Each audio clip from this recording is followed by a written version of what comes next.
Om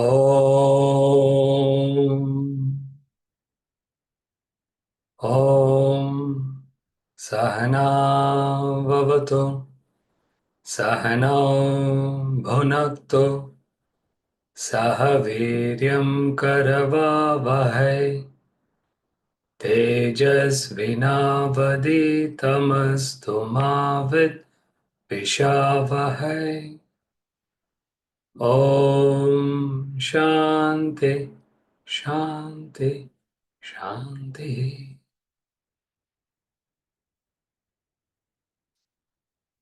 Chapter 4, verses 17 to 21.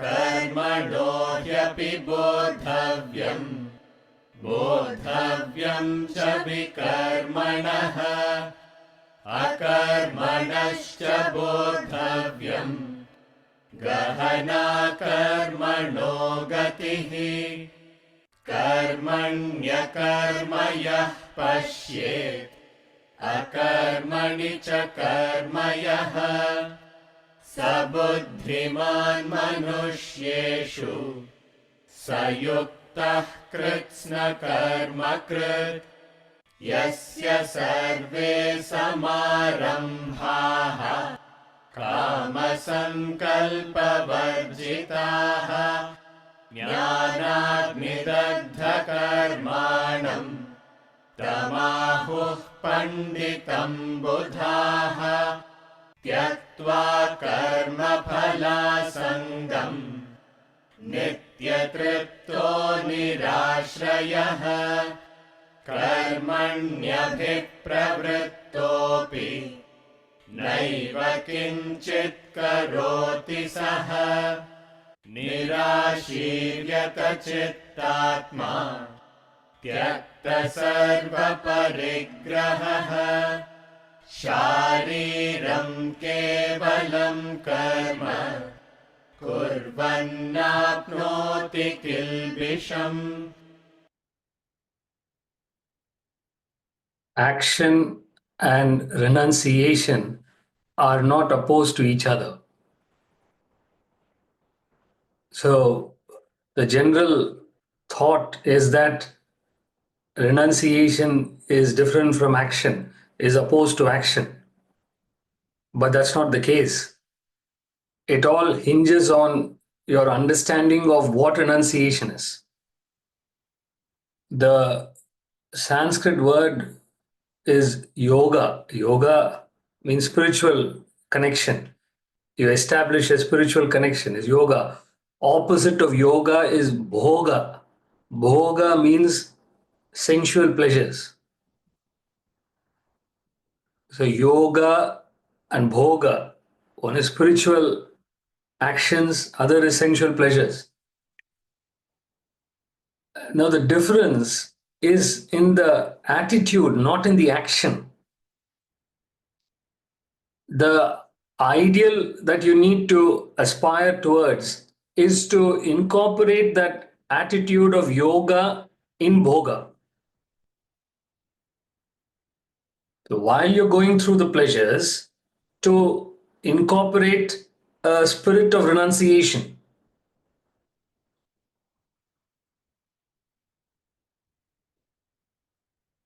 It is renunciation in action. To incorporate that spirit in your pleasures, in your enjoyment, in your actions, in your family, in your business, wherever, whatever you do.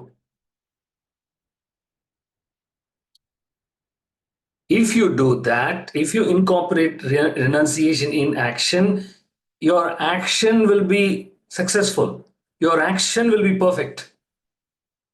So how to perfect your action is to introduce renunciation into your action. But that's not what people are thinking. They're scared of renunciation. They think, oh my God, if I bring in renunciation, it'll upset my actions. It'll upset my family. It'll upset everything. Now, it may upset for the better. You understand? See, in the sense, say the couple Both they go out every evening, eat, they spend late nights, you know, they wake up late. So they're leading that lifestyle. And then suddenly the wife, she decides, listen, we need to change, we can't keep going like this. So she tells the husband, listen, you want to go, you go. I can't keep up with this anymore. So she decides to sleep a little earlier, wake a little early, maybe attend the Vedanta classes, study a bit of this knowledge. What happens? Suddenly it upsets the relationship. You understand? So what she is doing is positive, but the husband is used to a certain way of life. So even though you go for a better way of life, it still can upset.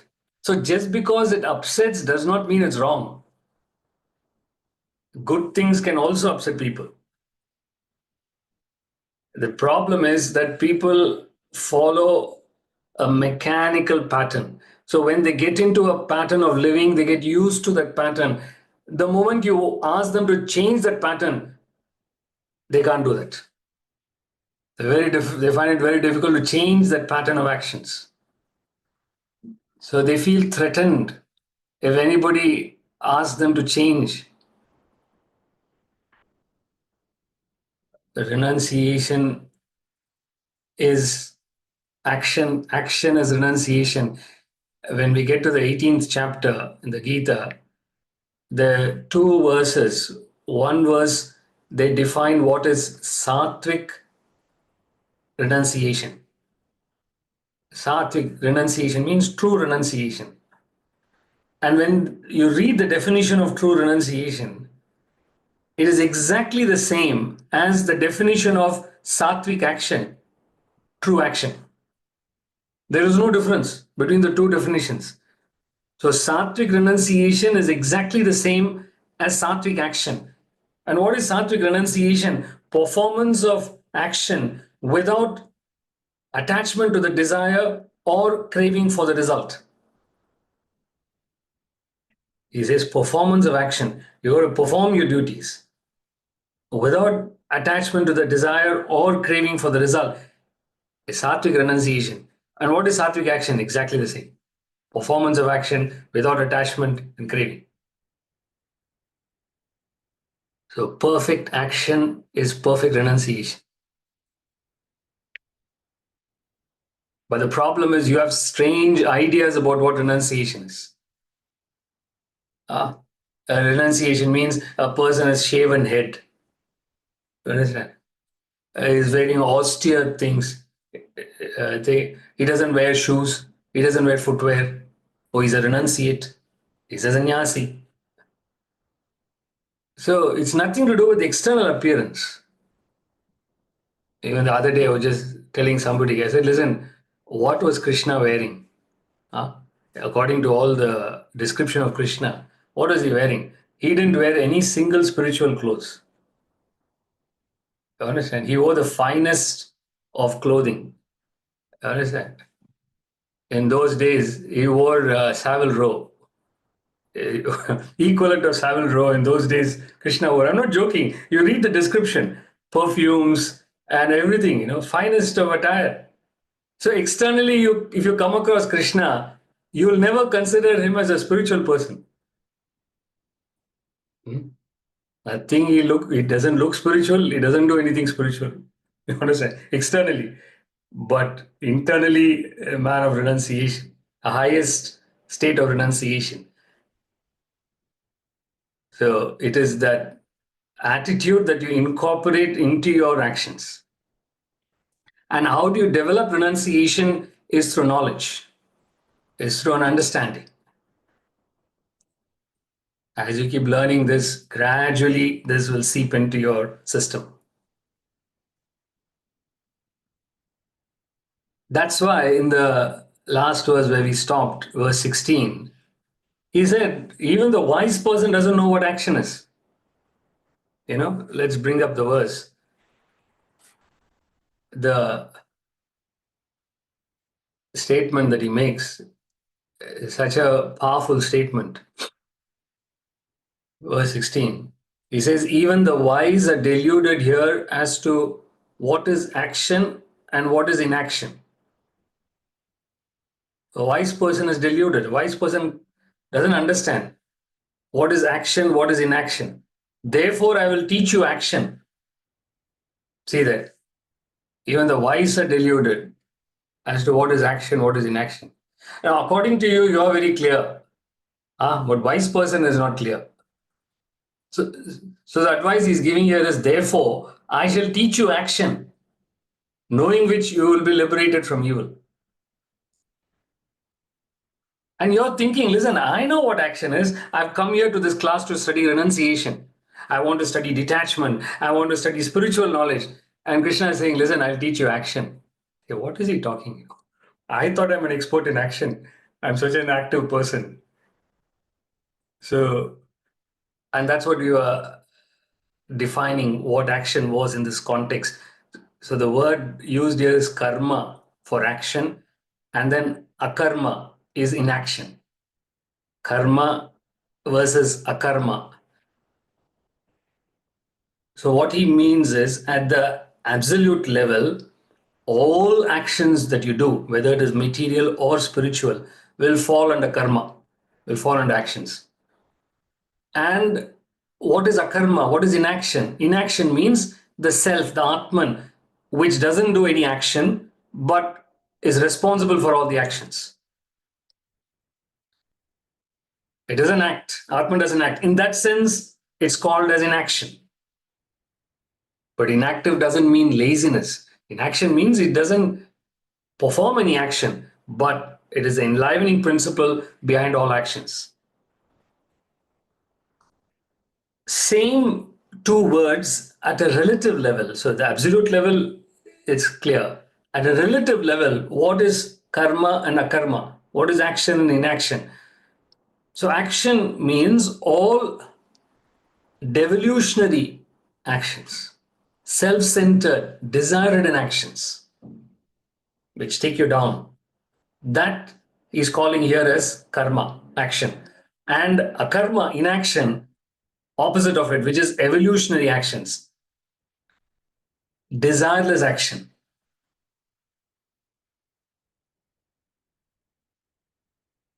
Last class, somebody asked, what is nishkama karma? Nishkama karma. Nishkama karma means desireless action. Kama means desire. Nishkama means no desire. Desireless actions. That will be the inaction at the relative level. See the slide, then it becomes clearer. I showed you last week, but it's not easy to retain these thoughts. So, absolute level, karma action is all actions, anything that you do in the world. And inaction is the Atman, the self. Then at the relative level, at the worldly level, devolutionary versus evolutionary. Desire ridden versus desireless. Desireless is nishkama karma. So I'll teach you action, knowing which you will be liberated. He can't teach inaction because inaction means Atman. He can't teach the Atman. You won't understand the Atman. Therefore, he says, I won't teach you Atman, I'll teach you action. So there's a very practical way of approaching it.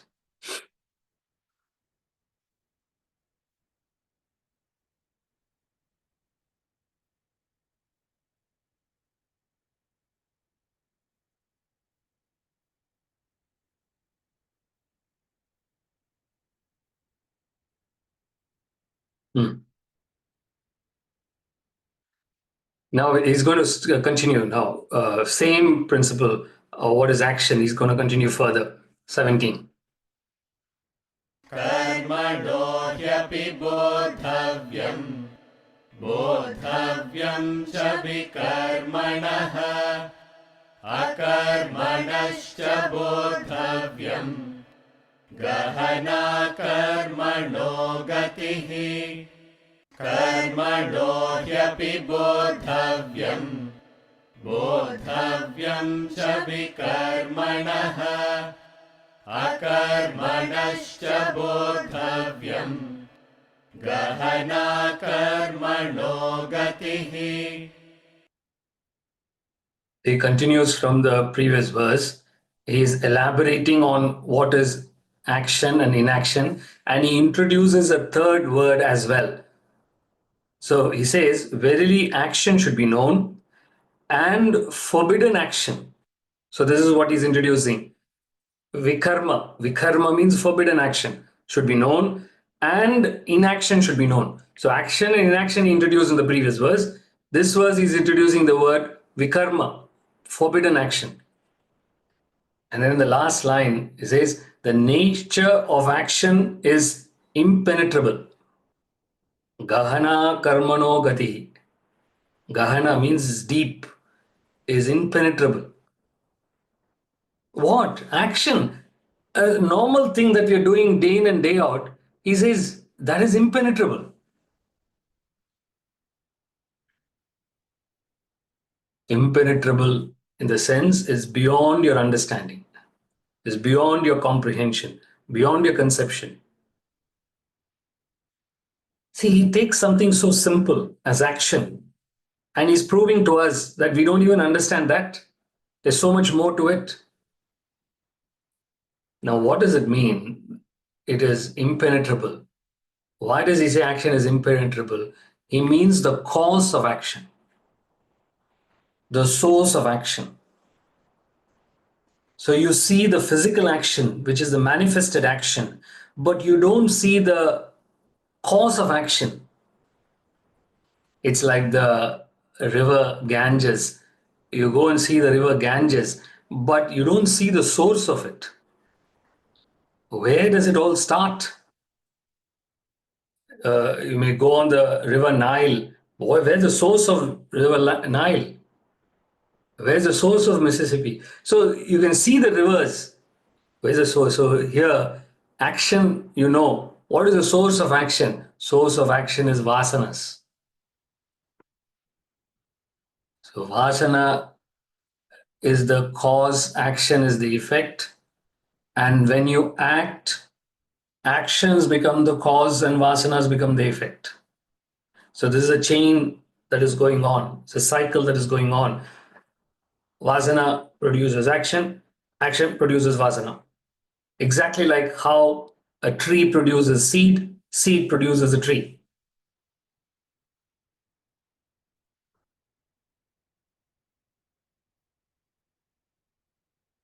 So since vasanas are unmanifest, therefore he says you don't understand the source of action. It is deep, is impenetrable. So even gold, you see the gold, but the source of gold, where is the source of gold? It's deep under. You got to go dig, dig, dig, and we don't see the source. You may have plenty of gold, but you've never seen the source of gold. In that sense, he says, it's beyond your understanding, beyond your comprehension.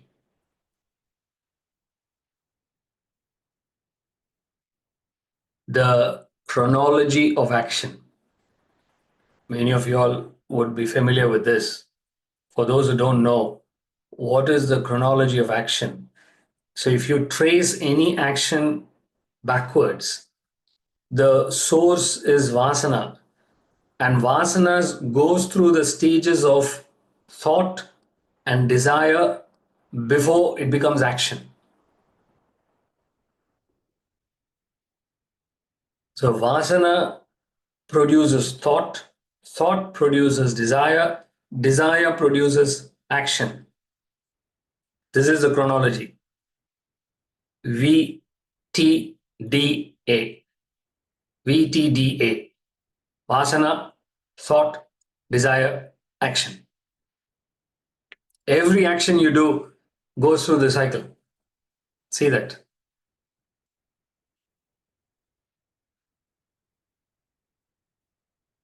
Vasana is unmanifest. You don't see that vasana. You don't know the vasana. But when it appears as a thought in the intellect, that's the first time you know that you have something within. and the thought becomes a desire in the mind, and the desire becomes action at the physical level.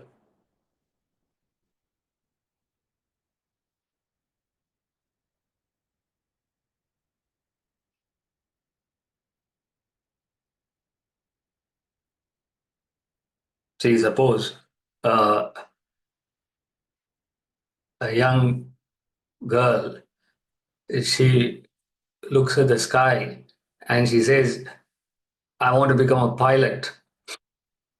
You understand? So she's just looking at the planes flying, and the thought comes, oh, I wish I could fly. I could fly that aircraft. So where does that thought come? See, you may look at the planes, but you may not get the thought. So the thought comes because she has a vasana for flying. If you don't have a vasana for flying, the thought will not come. There are people who have, they see a pool of water, they want to jump, they want to swim. So when you have a vasana, immediately the thought comes, I wish I could swim. I wish I could climb a mountain. They have vasana for hiking. You want to climb mountain. If you don't have that vasana, the thought will not come. You'll see the mountain, you'll take photographs, and you'll go home. You understand? Lovely mountain. So that's all. You're not going to climb it because you don't have a vasana for it. So how do you know that you have vasana is the thought will come. Based on thoughts, you derive that you have vasana.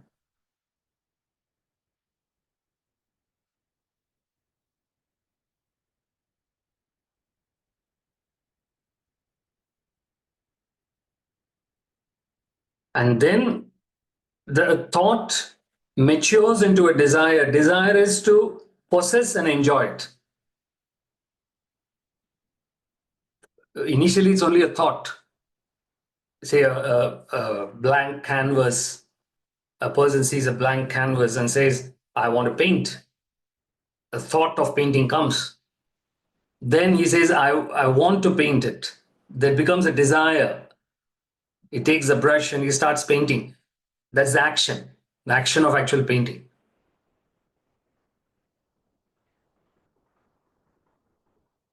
So without a vasana, the thought will not come. Without the thought, desire will not come. Without the desire, action will not come.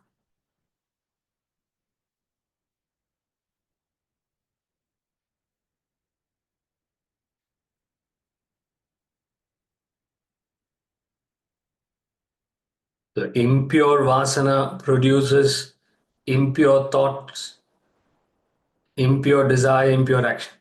Pure vasana, pure thought, pure desire, pure action. Noble vasanas, noble thoughts, noble desire, noble action. So to change action, you've got to change the vasana.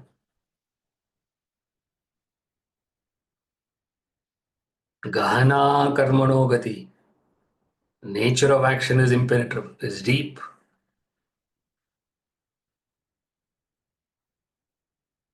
So people live on the surface. That's all they're looking at some physical actions, and that's all they're living by. They don't go deeper. So, what is the first step? The first step is to go beyond the physical action and find out the mind and intellect. So, at least you have to go to the desire level, thought level. Vasana level is beyond your comprehension. So, from the physical action, you shift your focus to your mind and intellect. What is it that is driving the action? So, instantly you become philosophical. In fact, it's one of the exercises that we would recommend is you take a day or a week and go through that and see how many actions in that day are led by the mind and how many actions are led by the intellect. Let's say today, you look back and say, how many actions have I done based on the mind? How many actions have I done based on the intellect? And then you expand it to a week and find out.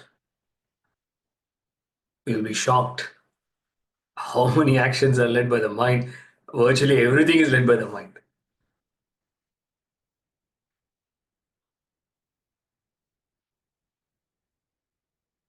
Including coming to Bhagavad Gita class. Huh? It could be led by the mind. In other words, oh, I enjoy coming for the class. You're coming for the class because you enjoy coming for the class. It's a lovely desire, but it's still led by the mind. So mind means desires, likes and dislikes. Or your intellect will say, listen, whether you like it or not, whether the class is boring or not, you better attend. You understand? It's good for you to attend, it's good for you to learn.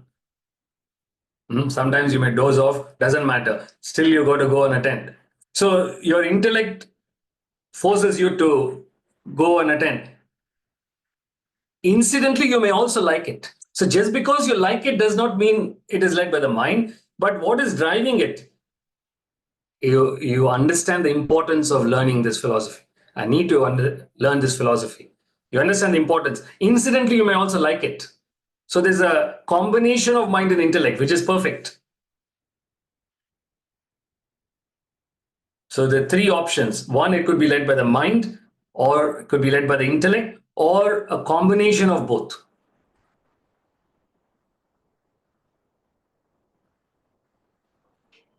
Now, the three words that is given, karma first, second is vikarma, and third is akarma. So here he says action should be known, forbidden action should be known, inaction should be known. So here, when he talks about karma, see, karma is just one word, but there are so many interpretations to it. I would recommend you all to look at a Sanskrit dictionary if you get a chance. Online doesn't give you the real experience, so don't buy it just for that sake. But you go to a library or something, get a copy of a Sanskrit dictionary, and then open it. For example, even the word Atma, because it'll be in the beginning. You can look at that word Atma. You'll find one whole page of meanings just for the word Atma. Similarly, the word karma, if you go into the Sanskrit dictionary, one whole page meaning. You're wondering, what is this? I thought karma means action. Action, this, that, so many things he'll explain it. So that's the flexibility of the Sanskrit language. That's why in the interpretations in each verse, you'll see the interpretation is different. Though the word is the same, the interpretation is different because the context is different. So here, the word karma, action, means obligatory duties.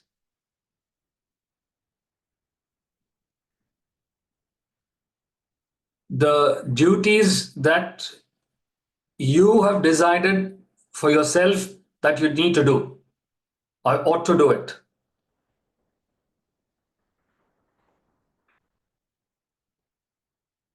So scriptures give two types of obligations. It's called nitya karma, number one, and number two, naimittika karma. Nitya karma means, what does nitya means? Nitya means regular, routine. So there are duties which you do on a regular basis, on a routine basis. Like, for example, you go to work, every day you clock in, you go to work. Routinely, you're doing it. If you're regular with exercises, you're going to the gym, you're exercising regularly, you do that. Even you're sleeping at night, regularly you do it. It's an obligation. You need to be fresh for next morning. So there are several things that you need to do on a day-to-day basis. Even the bodily functions, the eating, and all these things is part of that routine, regular duties. The second is special occasional duties, naimittika. Naimittika means that which you do occasionally, but it is also considered your obligation.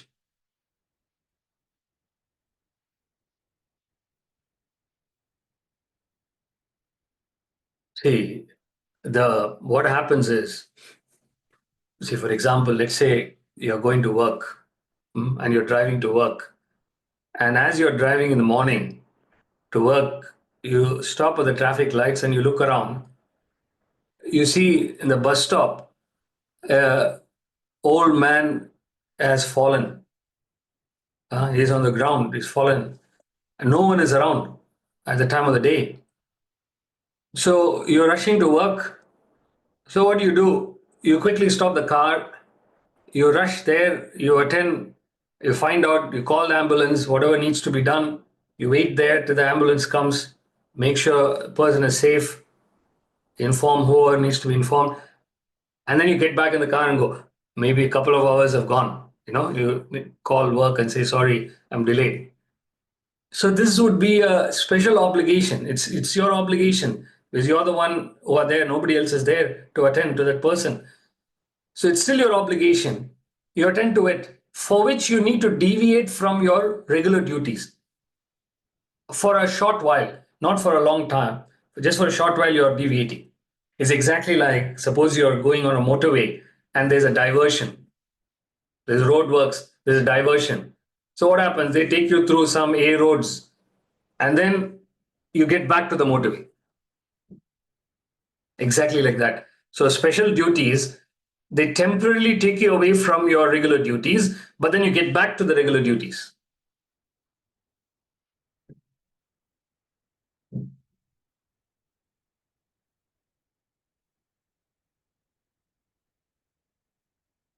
See, even now, you're so interested in the class, you're taking notes, everything. Suddenly, there's a pressure. You forgot to go to the loo before the class because you rushed in. You were so interested, you rushed in. Now the pressure is building up. You say, gosh, I have to go, I have to go. So what do? You pause or whatever you do, you rush to the toilet. But even when you're in the toilet, where is your mind? Your mind is in the class. My God, what is that karma? What is vikarma? I've still not heard vikarma. I've only heard karma. You're thinking about that. Your mind is in that. And then you're coming back. So, in that sense, so you're deviating from it, but the whole idea is to get back to it. So, special obligations don't take you away from the thing, but temporarily you go away, but to come back to it. So even socializing, special obligation. You need to connect with your friends. You need to connect with your family, relatives. So even sometimes holiday also could become a special duty. Otherwise you don't get to spend time with the family. So whatever it is, the principle is this. Principle is both are obligations. Regular obligations, special obligations. Nitya karma, naimitika karma. Then the second term, vikarma, forbidden actions. Forbidden actions, see the general list, everybody knows what is forbidden. Speaking lies, falsehood, forbidden. Hypocrisy, theft, adultery, murder is obvious. You'll say all these are forbidden actions. But interestingly, the scriptures don't give a list of what is forbidden actions. Because what is forbidden for one may not be forbidden for the other. So, forbidden actions, how do you define what is forbidden? Follow your conscience. Your conscience is the guide to tell you what is forbidden for you or not. So, as long as conscience permits that action, you're all right. But you feel something is not right. You feel something is not right, then it means it's against the conscience. Interestingly, conscience can never go wrong because conscience is fixed to the self. There's only one direction for the conscience, which is the self. That's it. It's fixed to the self. Like a mariner's compass is fixed to north. So conscience always points to the self. So the moment you deviate from the self, it tells you you're going away, you're straying away from the path. Get back to the path, get back to the self.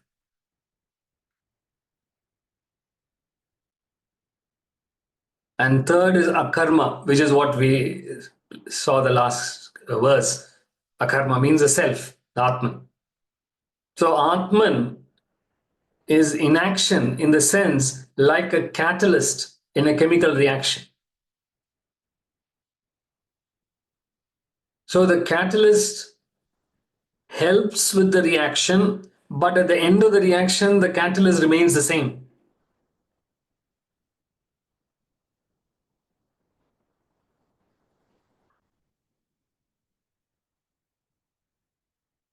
So like hydrogen peroxide, when that's what the catalytic converters are there in the cars. So hydrogen peroxide is converted into water and oxygen. So the catalyst, it helps to uh, make that reaction possible, but at the end of it, the catalyst remains the same. It doesn't change. Similarly, the self enables your actions, but self remains the same. It doesn't change.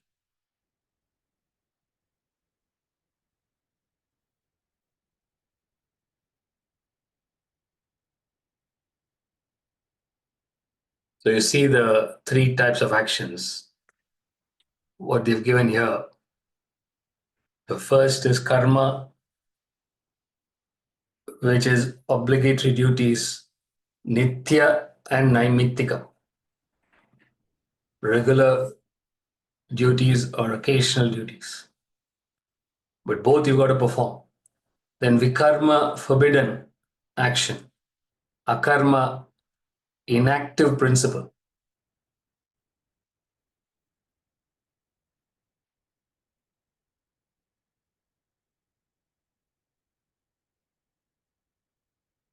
So unless you know the basics of the philosophy, you won't be able to interpret it. So interpreting the Bhagavad Gita is not just translating the words.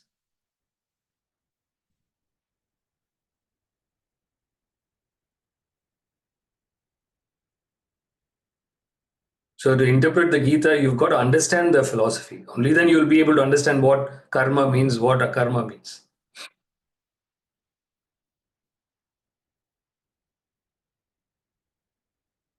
Okay, is that clear? Any doubts? If not, let's move on to the next verse, 18.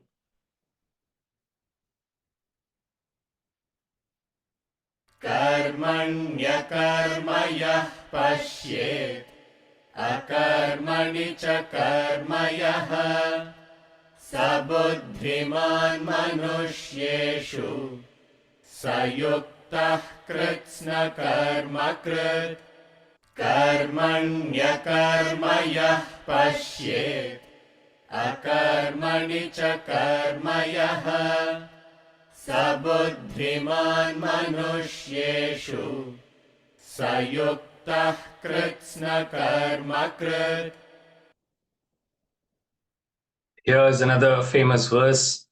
He who sees inaction in action and action in inaction is wise among men. He is a yogi, a doer of all actions. It's a bit of a tongue twister. Inaction and action and action and inaction. You understand? So the same words is using what is used in the last two verses, karma, akarma. So first he says, akarma, karmani, inaction, inaction.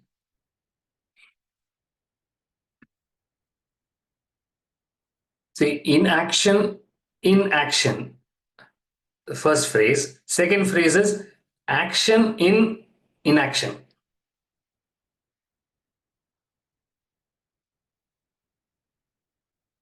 So what is inaction? Inaction means the self. So you see the self in action. When you're performing action, you x-ray through the action, you x-ray through perceptions, emotions, and thoughts to see the underlying self. You understand behind every perception, behind every emotion, behind every thought is a self. You x-ray through all that to see the underlying self. That is the first practice. Inaction, you see inaction in action.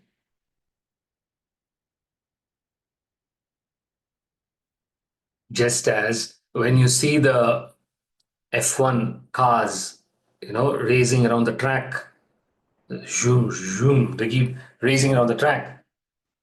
You understand that whole race is possible because of petrol. You understand? Without petrol, none of these cars can run. So there is so much of action going on. But what is the role of petrol? Petrol is inaction. Petrol is inactive. You understand?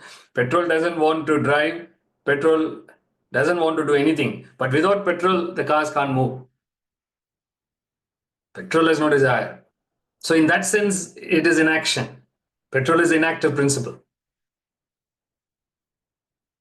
So you see that underlying petrol when all this movement is going on.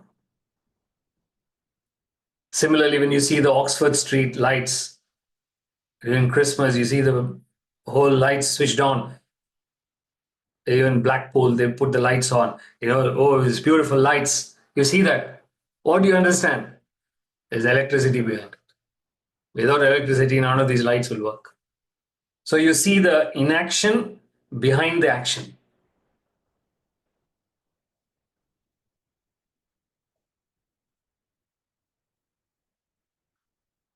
The second part of it, he says, see the action in inaction.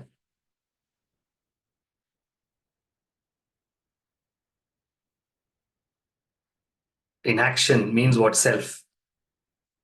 So, like I already explained, the word inaction is misleading because you almost feel inaction means it doesn't do anything. No, no, no. He says inaction in the sense the self is an inactive principle, but all actions come from the self. So you see the potential of action in the self.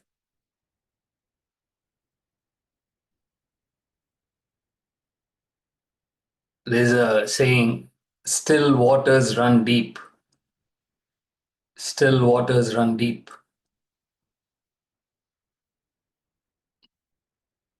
Say a person who is knowledgeable, he is generally quiet.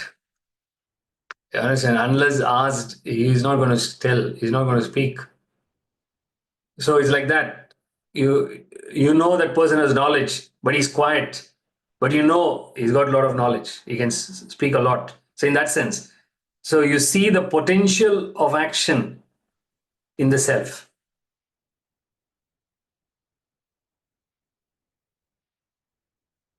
You see the atoms. In fact, you can't even see atoms. You understand? You can't even see the electrons, protons, and neutrons. But you understand that electrons, protons, neutrons is what creates the nuclear explosion. The potential of a mighty explosion is there in those small atoms. So you see action in inaction.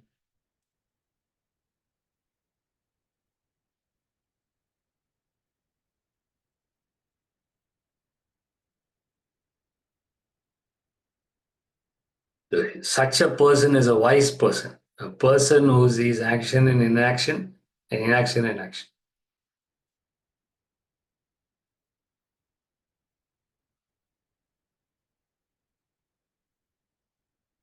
He is a yogi, a doer of all actions. Interestingly, the statement he makes here, Kritsna Karmakrit, which is translated as doer of all actions. He does everything. Self-realized person does everything. And then in the fifth chapter, which you're going to come soon. The 5th chapter, one of the verses, he says, a self-realized person speaks, as it were, and he says, I do nothing at all. When we get to the next chapter, the self-realized person says, I do nothing at all. And now he says, he does everything. He's a doer of all actions. You see that in the screen. The 18th verse of chapter 5. I do nothing at all. It's a direct statement he makes. And in this verse, it says, and the doer of all actions.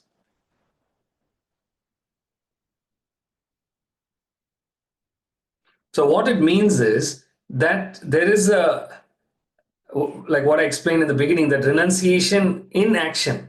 So you're practicing the detachment while you're acting. So detachment plus dynamism is perfection.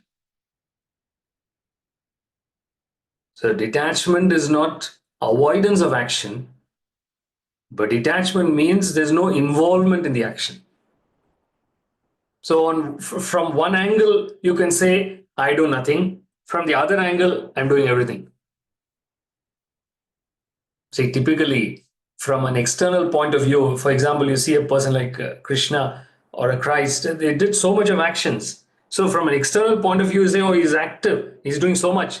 But from their point of view, they're not doing anything. You understand? Because they're so detached, they're totally detached. So therefore, both statements will apply. I do nothing at all is also true. And I'm doer of all actions is also true.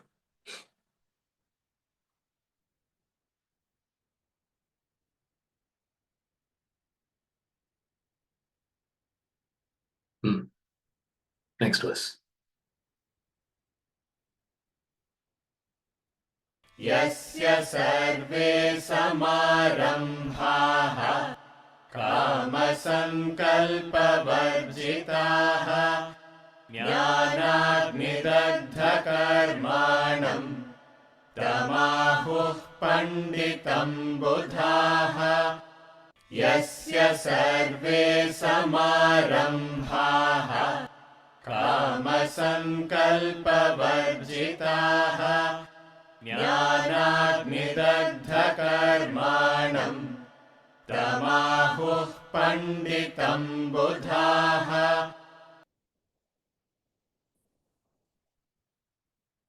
He whose undertakings are free from desire and expectation, whose actions are burnt by the fire of knowledge, him the wise call a sage. How do you define a sage? Who is a sage? Panditam. The word pandita is translated as sage. So a sage again is not based on external factors. Is not determined by the type of clothing the person wears, not determined by the type of nationality, by the type of religion, by the type of gender. So, what is the definition of a sage? A sage is one who is free from the conditionings of the waking, dream, and deep sleep states. The three states that everybody goes through are conditioned states. You're conditioned in the waking state, you're conditioned in the dream state, you're conditioned in the deep sleep state. Condition means you're restricted, you're bound. At one point, you're a waker, then you become a dreamer, then you're a deep sleeper. Waking, dream, deep sleep. You're caught up in this triangle. You're restricted, you're constricted. So, a sage is one who's gone beyond this conditioning.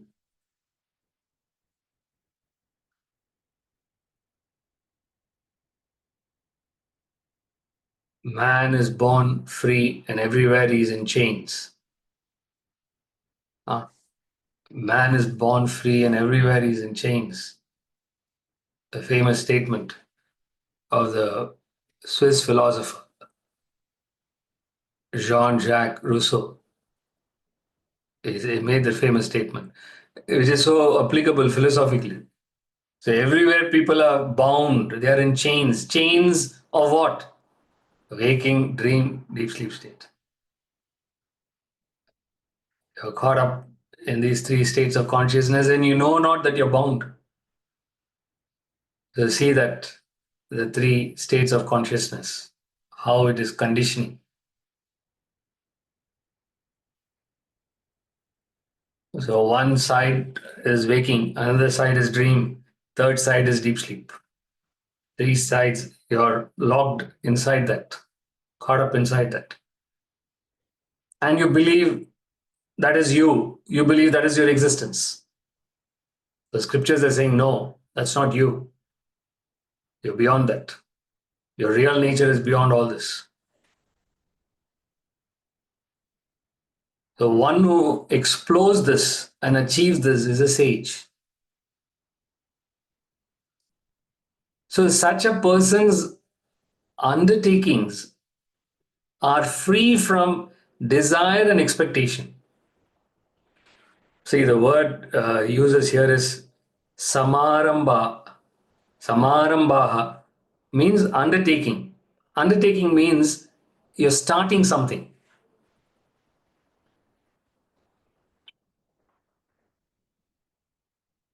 See, when a person starts something, there's a attachment towards it. There's a possessiveness towards it.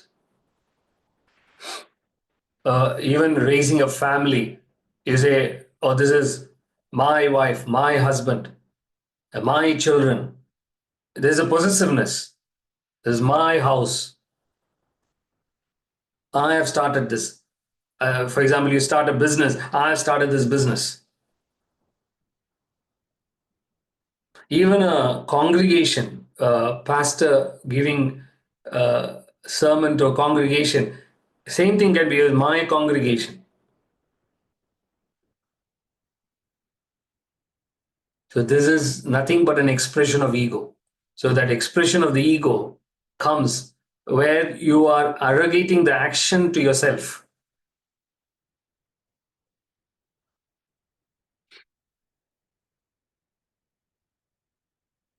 So undertaking is fueled by the ego. So what you need to do is you need to shift the focus from the actor to the action. You have to shift the focus from you who's doing it to the action that is being done. I am placed in this position to do this action. I just do the action. It could be anybody else, but I'm in this position to do it. I do it. So you're focusing more on the action and less on the person doing the action. Ego is total focus on oneself.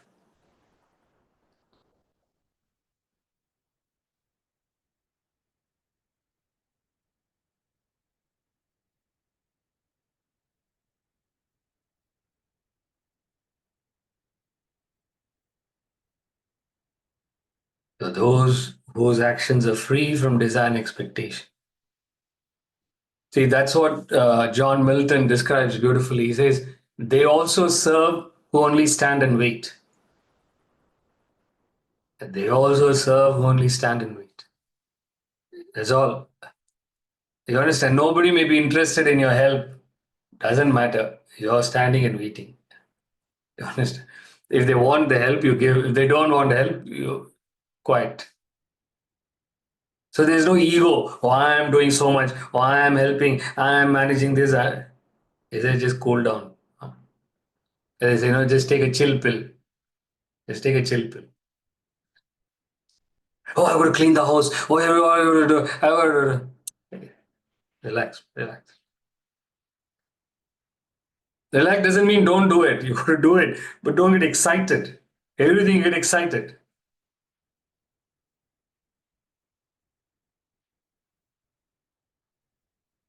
So see that famous statement by John Milton. It comes in the poem on his blindness.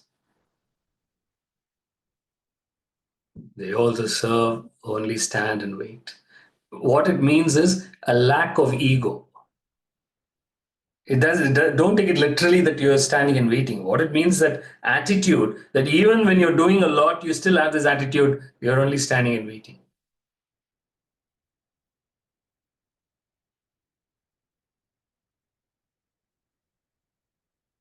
Actions are burnt by the fire of knowledge. See, all these are poetic terminologies. You've got to interpret it and break it down. Burned by fire of knowledge. What does it mean, burned by fire of knowledge? It's like saying that the knowledge of the waker burns the dream state. The moment you get the knowledge of the waker, you wake up, you know who the waker is, the whole dream disappears, whole dream is burnt.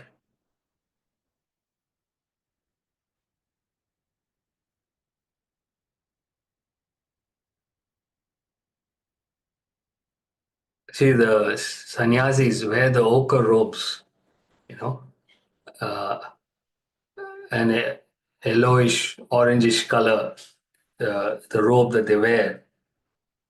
Why do they wear a robe of that color? What is the significance of that color? That color is the color of fire. That's how they came up with that color. So when a Swami wears that, it's a reminder that they have burnt their desires, or at least they want to burn the desire. It's a reminder, that's all.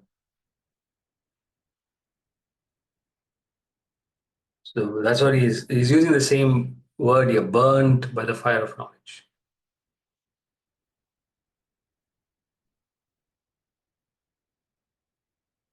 Him, the wise call a sage. See, you understand? If we call him a sage, he says it makes no difference. But a wise person calls him a sage. So that has a standing, that's got a weightage. It's like the best footballer voted by the public, the general public vote who's the best footballer. Then the players themselves vote who's the best footballer, who's the best player. That has more value for the players because their own peers say you're the best. That has more value than the general public saying who may not know anything about the game. So that's what he's saying. The wise call a sage.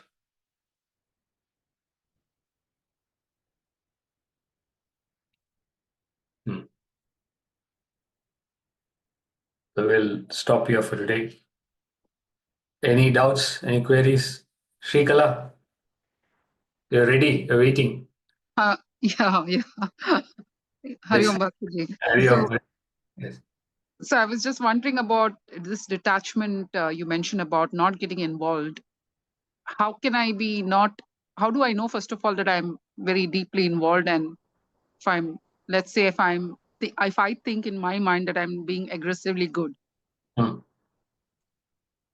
So how do I know that? See, the indication of involvement is anxiety, Mm-hmm. worry, anxiety. Any agitation is an indication of involvement. Oh, what's going to happen? Oh, what will people think? Any agitation like that, any worry, any anxiety, Okay. which can develop into a panic attack, which can Mm-hmm. develop into an obsession, further. So all that is a sign of involvement. Mm-hmm. Opposite of involvement is detachment, which is objectivity. So you do what you're supposed to do, but you're relaxed, you're cool. Mm. So internally, there's no affectation at all. It depends on how detached you are, but Mm. total detachment is nothing will affect you. Nothing means nothing. Okay. But that is not easy to conceive it. But relatively speaking, you become less and less affected. As you become more and Mhm. more detached, you become less and less affected. Okay. See, you get angry. Mm. Why? It's involvement. Mm. That doesn't mean you blame yourself. It doesn't matter. You get angry. It's okay. Mm. Immediately after that, you understand what is anger. Anger is desire that is interrupted. Desire that is interrupted leads to anger. I got angry because my desire got interrupted. What was my desire? So you examine that and understand why you got angry. That's all, and then move on. So don't criticize yourself. Don't blame yourself. Understand what understanding is detachment. That's all. Okay. Moment you understand it, then next time again when you're going to get angry, immediately it'll hit you. Oh, you know what? I'm getting angry, which means my desire is getting interrupted. It'll flash back a little sooner, then a little bit more sooner, little bit more sooner, and then finally you won't get angry. Okay. So it's not so that, but it has to come through analysis and understanding, and you've got to be patient as well. You can't push yourself. You can't force yourself. Yeah, but sometimes the anger can come not from a desire necessarily, but by somebody's actions, like the recent No, killings or something. wait. You giving your own philosophy here. Huh? Okay. What others' actions? You have a desire for that person to do and act in a certain way, and that is being interrupted. Therefore, you're getting angry. Okay. You understand? No anger can come without a desire. Any example you give, every anger comes because of underlying desire. Say desire to be silent, and then the neighbor puts on loud music, interrupts your silence. You get angry. So it could be a desire, it could be an expectation, and that expectation is not met. You get angry. Okay. Say when the government announces a budget, it doesn't go according to your expectation. You get angry. So the anger could be directed at different sources because your expectation, your desires are not being met. Okay. Okay. Okay. Thank you. Bhaskarji, Wait. Sunila has been waiting 1 minute. Welcome to you. Namaste, Bhaskarji. It is regarding some question I think someone called Damayanti Ben asked yesterday. Can I ask it now? Yes, ask. Yes. Thank you. It was regarding how to motivate, I think, on those lines. I have also got grandchildren, and the one I face with, which has been lingering in my mind is, even though we say Mak Phaleshu Kadachana and don't expect something out of it, even in schools and everywhere, if you do good, you get some star. In home as well, if you do this, you can watch TV or you can go on the bike. So everywhere it is like that. So how do you teach from young age? See, internally there shouldn't be a craving. Yes, for example, a player goes to play in the Wimbledon, and the result is there that he wants to win the championship, wants to win the trophy. There's a clear result. But while the player is playing the game, he shouldn't think of the result. So that's what it means. So result has to be there. If the result is not there, how can the action be proper? So for a proper action, there has to be a proper result. But while you're performing that action, you're not constantly thinking about the result. It's very difficult to explain it to a 2-year or 4-year child. No, 2, 4 is too young. A little older when they become, see, for example, exam. See, they have to appear in an exam. They have to pass an exam. That is the result. They have to pass. But while they are writing the exam, if they're thinking about passing the exam, they won't focus on the exam. They're distracted by the result. So forget about the result. Just focus on writing the exam properly. That's it. Yeah, do your best. That's what. Your best. Whatever happens, happens. That you teach them, but they have to be. That's what I say to them. Yeah. God will look after you if you have done good things and concentrated. Thank you. Say when they are 12 or 15, then you introduce them to the subject directly. Give them a book and say, try this out. But for which they have to be at least 14, 15 to directly read this book. Until then, you set an example. Yeah, that's what. Yeah, they notice the difference. Very good. Very good. Thank you. Yes. Yes. Who's asking the question? Vijaya. Yeah, Yes. Bhaskarji, Hari Om Bhaskarji. Very good.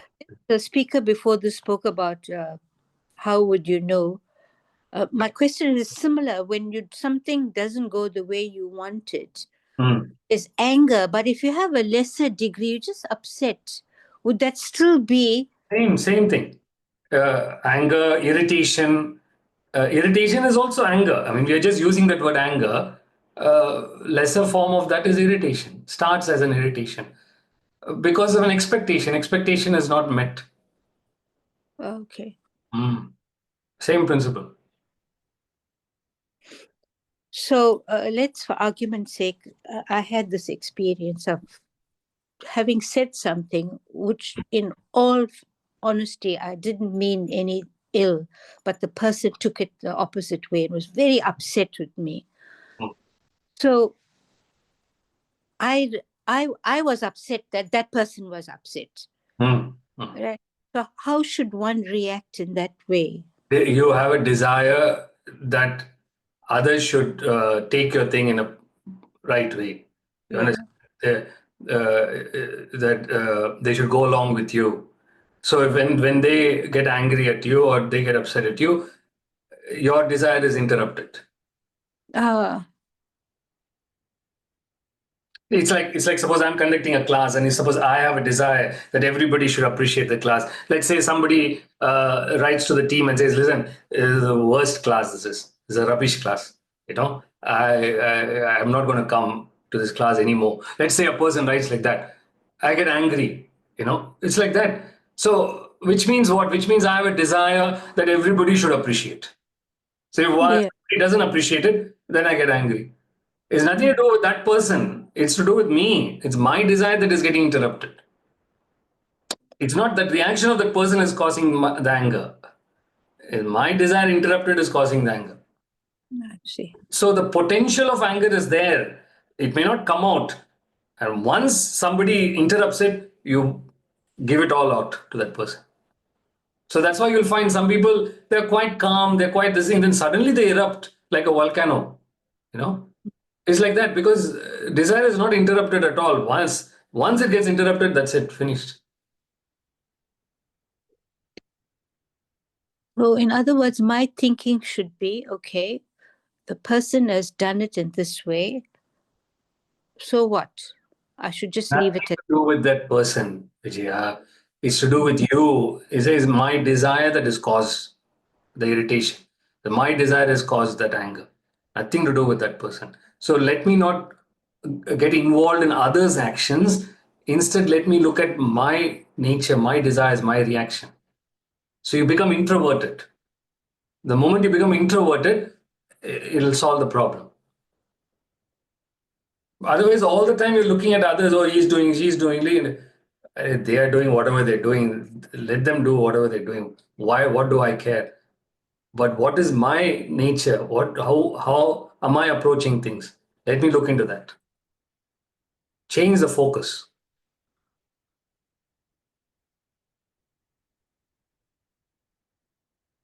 Understand? Yeah. Yeah. Bhaskarji, in a case like this, I mean, this individual was being very loud with the special needs children, and I was getting upset about that they were being so loud and coming out so angrily. It's another desire. You're expecting them not to be loud. Starting point itself problem. Okay. Problem after problem. There's nothing to do with that person being loud. See, one is to manage the situation. That is different. We are not talking about managing the situation. We are talking about what is happening within you. That person being loud is not causing the anger. It's your desire interrupted that is causing that anger. So if you look at managing the situation, would you address that problem or just... Yes, if you're the person in charge there, you've got to address this problem, address the situation. You will address the situation better if you don't get angry. If you're more calm, you will be able to deal with the situation in a better way. The moment you get angry, you get upset, everything becomes haywire. So if you're calm, you will know exactly what needs to be done. You could calmly approach the person and say, "Excuse me, please, if you don't mind, whatever. I don't know what the situation is like that. Sure. How dare you talk like that?" He'll shout even more. You shout more. Children start crying even more. Yeah. I was very calm because my first thought was, well, that's the vasana of that person. That's why they're behaving that way. I thought that in my mind. That is good. So Yeah. that's fine. That's correct. It's a vasana. That's a vasana of that person. So then why am I getting angry? If the person's nature is like that, he'll behave like that. You're right. That would is a right way of thinking. Thank you, Bhaskarji. Okay. If I go on anymore, you'll all get angry.